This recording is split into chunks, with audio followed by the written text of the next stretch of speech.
قدرمنو بیا هرکلی او بیا درته ستړي مشي وایم بیا درته هرکلی وایم او وخت دی چې افسانه در سره شریکه کړم. د افسانې نوم دی ژرنده. په دغه هیله او په دې امید در سره شریکوم چې ستاسو د خوښې وړ وګرځېږي. نو ستاسو پام او ستاسو توجه ورته غواړم. یوه هفته شوې وه چې ظفر د ولایت نه راغلی و. د هغه هرکلي ته خپل خپلوان یاران دوستان ټول ډلې راغلي وو. هر چا یې ډېر ګرم هرکلی وکړو خو د ظفر لارې ته سترګې وې. هغه ټول یاران دوستان د سکول کالج ملګري ولیدل چې د هغه هرکلي ته راغلل، خو ولې یو جمال لا تر اوسه د هغه هرکلي له نه و راغلی. د ظفر به کله کله زړه کې ګیله هم پیدا شوه چې ګوره دې جمال ته چې غوږونه یې کاڼه کړي دي، دومره هم نه وایي چې زما دا دوست چې لکه د روڼو مو د یو بل سره پت پاللی دی، پوره 15 کاله پس د ولایت نه راغلی دی چې زه خو هسې ورښکاره شم. خو چې کله د خلکو راتګ لږ کم شو نو ده په زړه کې ووایي چې بنده دی کیدای شي روغ ناروغه وي، ګوره که اوزګار نه وي، یا دا هم کیدای شي چې خبر نه وي، نو زه به دیرې ته ورشم. شیبه ګړی به سره مشغول شو. ظفر د پلار نه اجازت واخیستو او د ځان سره یې سپین ږیری نوکر ګلې بابا په موټر کې کېنوو او د جمال د کلي په طرف روان شو. ظفر او جمال د وړوکوالي نه ډېر خواږه ملګري وو. د پرایمرۍ نه راواخله تر کالجه پورې یې په یو جماعت کې سبق ویلی وو. خو جمال د وړومبۍ نه د آرټس طرف ته مایله وو. هغه به کله کله دا هم ویل چې که خیر وي نو زه به مې د اکرم ماماجي په شان د وکالت سبق وایم. او ظفر غوښتل چې لوی انجینیر جوړ شي. همدغه وجه وه چې د دوی په ذهنونو کې د خپل ارمان مطابق د جذبې بوټي ټوک شو او چې څنګه یې ویل هغه رنګې ارمانونه پوره شو. جمال چې ایم یې وکړه نو په لا کالج کې داخله واخیسته او ظفر د انجینیرینګ د اعلی تعلیم دپاره ولایت ته لاړو. ظفر او جمال به یو بل ته خطونه لیکل او د یو بل حال به یې پوښته. کله چې جمال د وکالت په آخري امتحان کې پاس شو نو ظفر ته یې ولیکل چې زه د سبق نه فارغ شوم، اوس مې اراده ده چې پریکټس شروع کړم. د قابلیت سره سره دا د اخلاقو په کالو ښایسته زلمی د علاقې مشهور وکیل وګرځېدو. په لار ظفر د ګلي بابا سره د کلي په عامو دلچسپو خبرې کولې. په خبرو کې د ظفر موټر د جمال په کلي ورګډ شو. ګلي بابا ورته وویل چې خان تاسو ته د هغې خپل دوست دیره معلومه ده چېرته چې موږ تلل غواړو؟ ظفر ورته په خندا ووی بابا د جمال سره ما د هغوی په دیره کې ډېرې شپې کړي دي، خو دې شته چې ډېره ښایسته دیره یې ساتلې ده. د دنیا په سر به داسې ګل او بوټی نه وي چې د خدای بنده به په دیره کې نه وي نال کړی. چې په کالج کې به یې چېرته ښایسته ګل ولیدو نو زر به یې د مالي کاکا سره یارانه جوړه کا، تر هغې به ورته ماما خورې کېدو چې هغه بوټی به یې ترې بوت کو. په دې کې د ظفر موټر د جمال ډیرې ته راورسېدو.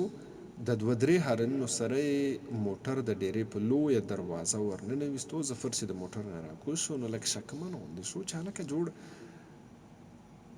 غلط شوی او پردې ډیرې ته خو نه راغلی. هغه ته دا ډیره بدله ښکارېده، نه هغه رونق، نه هغه ډول سینګار، نه هغه ګلونه او باغچې کومې چې د وړاندې لیدلې وې. هغه په سترګو کې ګلي بابا ته وکتل او ورته ځان لږ ملامته غوندې ښکاره شو، ځکه چې هغه ګلي بابا ته د ډیرې بېشانه صفت کړی و. خو نه هغه ډیره وه او نه هغه روب پاتې و کوم چې ظفر ولایت ته د تلو په وخت لیدلی و، کله چې جمال هغه له د مخخه ډوډۍ کړې وه. د هغه په زړه کې شک پیدا شو چې لوی کلی دی، هسې نه چې د بل چا ډیرې ته راغلی وي. خو اچانک د هغه نظر د بړ په هغه لویه او زړه ونه باندې پرېوتو د کومې لاندې به چې ظفر او جمال په وړوکوالي کې د سکول سبق ویلو. چې د ظفر یقین پیدا شو نو هغه زر په برانډه کې هغې ټلۍ ته ورغی کومه چې د جمال کور ته لګېدلې وه. خو هغه وکتل چې نه ټلۍ وه نه یې تارونه وو، صرف هغه نښه یې پاتې وه چېرته چې دا ټلۍ لګېدلې وه. ناګهانه د حجرې په بره سر کې د موټر او جیپ د ګیراج نه د ټک ټک اوازونه راتلل شروع شو. ظفر نور هم حیران شو او په ملامت سترګې ګولي بابا ته وکتل او زر یې د ګیراجونو طرف ته منډه کړه چې ګیراج ته ننوتو نو د حیرانتیا یې څه انتها پاتې نه شوه چې هلته یې تنستې او بودې ولیدې.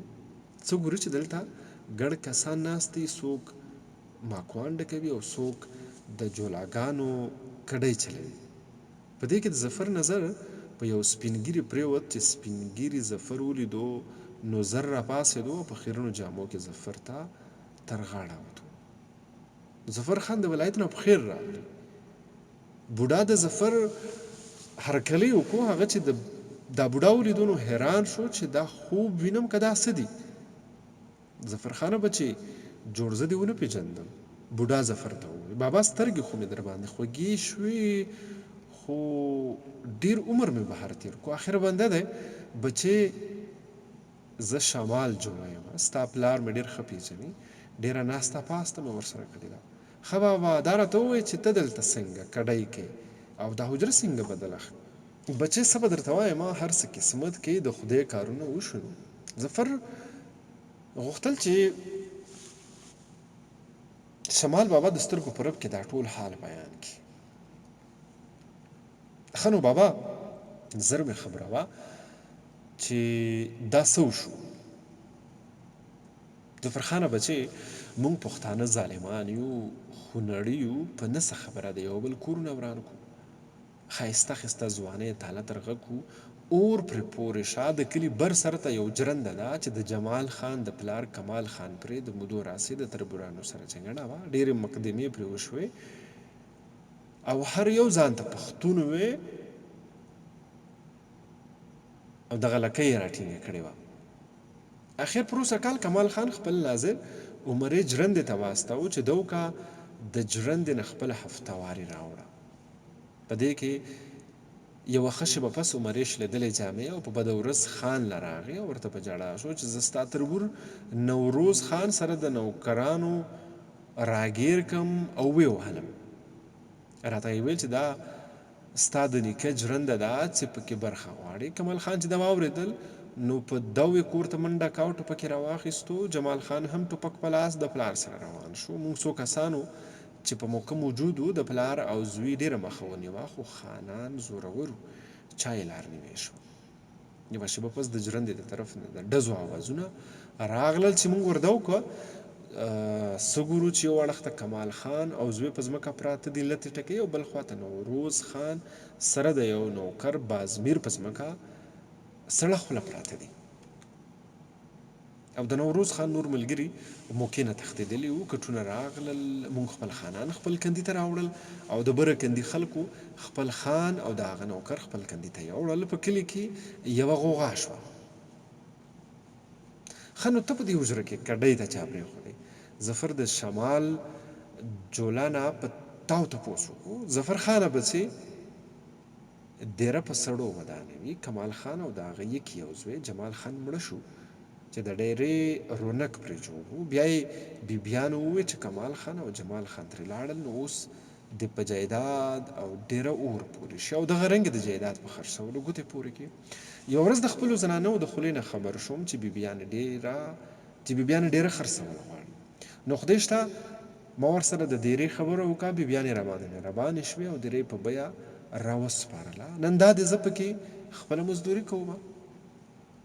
ظفر یو سوړه سویلې وکړو. ښه نو جمال مو چېرته ښخ کړی دی؟ زه یې سلې لیدل غواړم. ډېره ښه ده ظفر خانه بچې، راځه چې ورله لاړ شو. پلار او زوی سره جفت پراته دي. ظفر او ګلې بابا د شمال جوله سره روان شو. په لاره کې یوه لویه هدیره راغله. شمال جوله دغې هدیرې ته ورستون شو. ظفر خانه بچې بس راورسېدو، همدلته کې ښخ دي. شمال مخکې او ظفر او ګلې بابا ورپسې وو. په دې کې شمال وړاندې لاس ونیو چې هغه جنډې چې پرې ولاړې دي همدغه دي. دا وړومبی قبر د جمال خان دی. ظفر بې اختیاره د جمال په قبر ور پرېوت او په چغو شو. ګلې بابا راپورته کړو چې خان په جړا هېڅ نه کېږي، دعا ورته کوه چې مغفرت یې نصیب شي. دې دواړو ورته ښه ډېره دعا وکړه. ظفر به ډېرې اوښکې وچې کړې خو د هغه زړه جړل.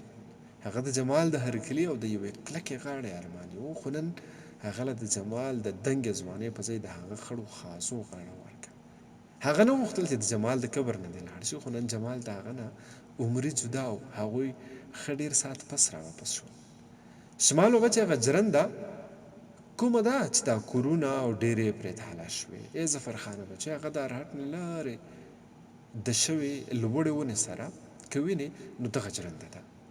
زه چې لږه خو دا خونړی جرنده هم ووینو او دغه رنګې درې واړه د جرندې په لور روان شو. جرنده څه وه؟ د تنګې ولې د پاسه یې وه جوپړی وه چې د خاورو او د اوړو په ګردونو کې پټه وه. شور او زوږ یې ملک په مخه اخیستی و. ظفر چې د جرندې دا لاپرواهي ولیده نو په زړه یې اور بل شو. که د هغه په وس وي نو دا جرنده یې په اور سېزله او د دې ایرې په دغه وله لاهو کولې. که د هغه په وس وي نو هغه د دغه جرندې د هغه سره د خوږ دوست شمال په جدایۍ د خوږ دوست جمال په جدایۍ هېڅ های پیټ ونه کړو. هغه چې د جرندې دوه کورونه وران کړل، درې جرندې دوه ښایسته ډېرې شاړې کې، خو بیا هم دا په غړم غړم روانه وه. خو ولې د هغه په ضمیر د اوبو په غړمبار د جرندې په ناتر صدرزه او د اوړو په سپینو ګردونو کې یو اواز وشو: ای زلمیه، ای زلمیه، زما هېڅ قصور نشته. قصور خو ستاسو د بندیانو دی چې د یو بل وینې تویوئ. زه خو ستاسو دپاره د غلې کلکې دانې ذره او ریزګي کم. زما په هر چکر کې د ډېرو دانو زړونه او اندامونه ذرې شي. په ما په هر چکر کې د ډېرو زبېرګو او کریکو اوازونه راشي. خو زه د خپل فرض په خاطر په شا واړوم. زما خو د انسان خدمت فرض دی او تر هغې به یې زه په نره کوم تر څو چې مې په دې دنیا وجود وي.